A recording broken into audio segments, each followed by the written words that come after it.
అందరికీ నమస్కారం. ఉద్యోగులు, పెన్షనర్లు, ఉపాధ్యాయులకు సంబంధించిన ప్రతి అప్డేట్, ప్రతి సమస్య పట్ల సపోర్టివ్‌గా వీడియోస్ అయితే వస్తాయి. తప్పకుండా సబ్స్క్రైబ్ చేసుకోండి. వీడియోస్ అయితే లైక్ చేస్తుండండి.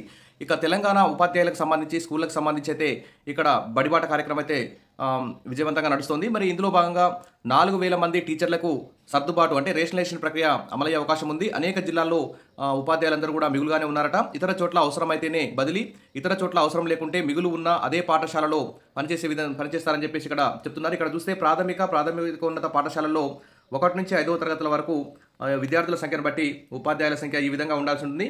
ఇక్కడ చూస్తే 1 నుంచి 10 మంది విద్యార్థులు ఉంటే ఒక టీచర్ ఉంటారు. 11 నుంచి 60 మంది విద్యార్థులు ఉంటే 2 టీచర్లు ఉండాలి. 61 నుంచి 90 మంది విద్యార్థులు ఉంటే 3 టీచర్లు ఉండాలి.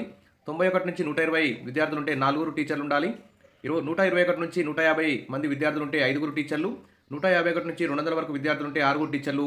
మరి విద్యార్థుల సంఖ్య 200 దాటిన తర్వాత ప్రతి 40 మందికి ఒక టీచర్ను నియమించాలని చెప్పేసి ఈ రేషనలైజేషన్ నిబంధనలు అయితే చెప్తున్నాయి.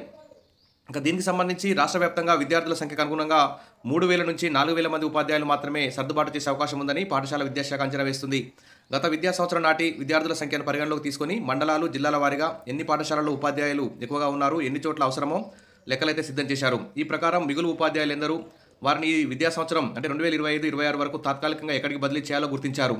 ఈ నెల 13వ తేదీ నాటికి ఈ రేషనలైజేషన్ పూర్తి చేయాలని ఆదేశాలు ఇచ్చారు. కానీ తాజాగా ఈ గడువును మాత్రం జూలై 15వ తేదీ వరకు పొడిగించడం జరిగింది. మరి దాదాపు ఏ పాఠశాలలో చూసినా మిగులు టీచర్లే ఉన్నారు కాబట్టి ఇది ఎక్కువ మంది మీద ప్రభావం చూపే అవకాశం అయితే లేదు. కేవలం 4000 మంది టీచర్లకు మాత్రమే సర్దుబాటు జరిగే అవకాశం ఉంది. ఇతర చోట్ల అవసరం లేకుంటే ఆ పాఠశాలలో మిగులుగా ఉన్నా కానీ అదే పాఠశాలలో పనిచేసే విధంగా చర్య ఉంటుందని చెప్పేసి ఇక్కడ డైరెక్టర్ ఆఫ్ స్కూల్ ఎడ్యుకేషన్ అయితే ప్రకటించింది. ఇక గత విద్యా సంవత్సరం చివరి పనిదినమైన ఏప్రిల్ 23 నాటికి ఉన్న విద్యార్థుల సంఖ్య ప్రకారం మరి ఎంఈఓలు, డిఓలు ఇప్పటికే లెక్కలైతే సిద్ధం చేశారు.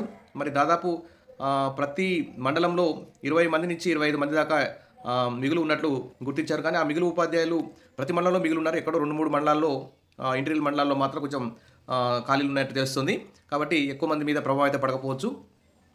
ఏ టీచర్ మీద అయితే ఎవరి మీద అయితే ప్రభావం పడుతుందో వారు మాత్రం చాలా దూర ప్రాంతాలకు వెళ్లాల్సి వస్తుందని చెప్పేసి ఇక్కడ చెప్తున్నారు. ఫస్ట్ కాంప్లెక్స్ పరిధిలో చూస్తారు, తర్వాత మండల పరిధిలో, తర్వాత ఇతర మండల జిల్లా పరిధిలో కూడా ఈ సర్దుబాటు చేసే అవకాశం ఉన్నట్లు తెలుస్తుంది.